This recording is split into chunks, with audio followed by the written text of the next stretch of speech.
So now that we have it set up to where we have our hold interaction working, at least server side, we want to get it working from the client. Now, the way we can go about doing this is basically going to be through refactoring perform UI sweep.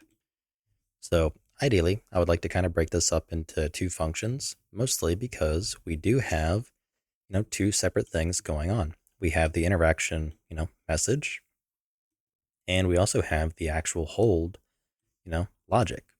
So we can kind of split this up into two separate, I guess you could say, pieces of the puzzle. So we have perform UI sweep.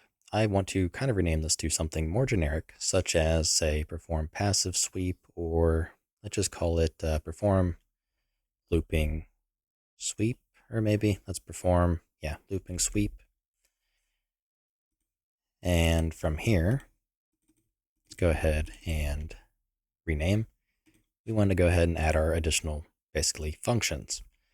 So we want a void. Let's do manage UI message. And let's see, did we actually call it UI message? No, interaction message. So manage interaction message. And this is going to take in a interact interface, interact interface. So that's basically going to be this guy here that we pass through. So create the definition. Of course, it makes it in the header, which I don't want to do. And in here, we do a simple check. If the interacting interface is valid, we want to set the interaction message. Otherwise, we want to clear it. So we can grab this like so and paste. Likewise, grab this and paste. And that should take care of that logic. So we can go ahead and remove that from the perform looping sweep. So now we just got to call this. But in order to do that, I kind of want to change how we are running this logic entirely.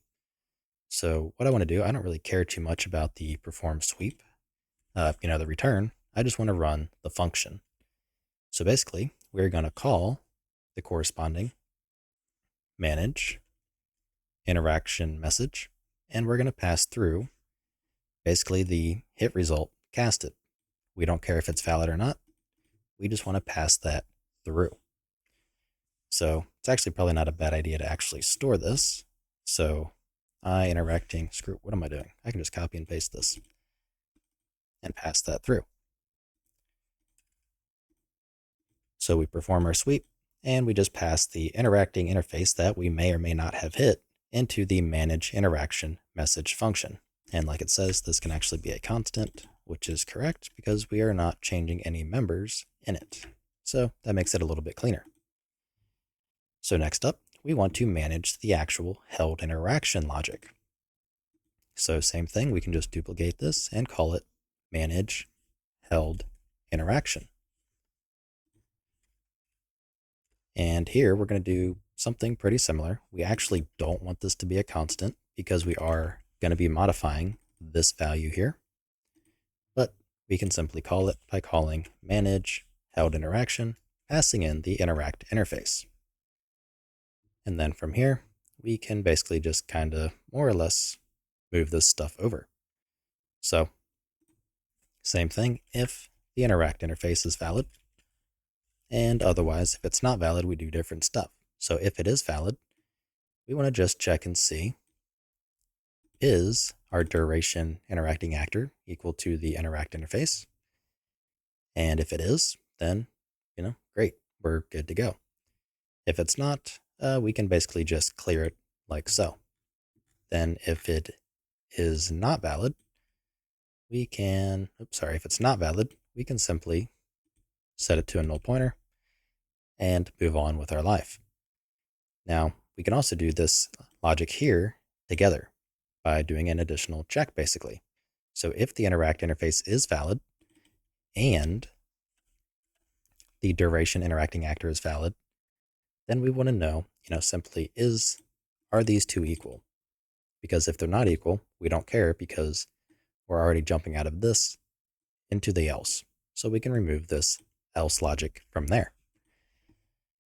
So this basically takes care of that. So now we can take all this, remove it, and we are pretty much good to go. We just need to do a little bit of work in regards to how we are doing, uh, not how we're doing, but where we are running the logic. So for now, I just want to go ahead and run it on the server as well. So if we are locally controlled, we'll just get the view model. We don't want to do that if we are not local. But on the case of everybody, so client and server, we do want to run this perform looping sweep. And in the case of the perform looping sweep, we do not need to do anything if we are not local for the manage interaction message.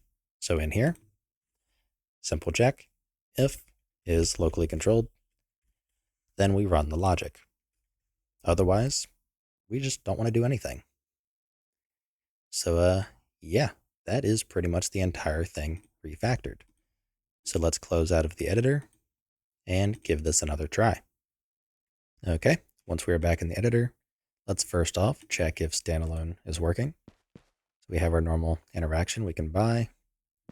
That still works. And we have our hold. So we hold F, holding works, releasing works, holding works and looking away also works, and holding until completion also works. So now let's test as a client. Go ahead and clear the log. Normal interaction. That works like normal. Holding seems to be working. Releasing also works. And looking away works. So what did that say? Oh, that's something about the job queue. So, and nanite, which we are not actually using in this. So we get 5 seconds, and the interaction is successful. So we are good to go. So now that is our refactor. Now I do want to add one additional feature to this, and that's going to be in the interaction interface, because I don't want to have a, I guess you could say, I don't really want to have this fixed. Where is it at? This hard-coded value here for the duration. It's going to be better if we can, have, say, whatever it is we're interacting with, control that.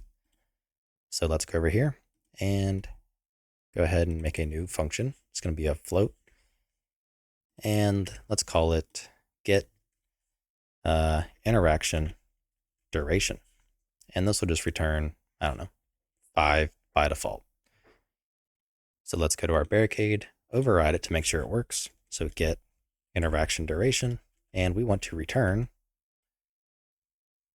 we'll just do 2.5. So 2.5 seconds, close out of the editor. And in our interactability, where we do this check here, we can, if the hold time is greater than get interaction duration, then we know we're good to go.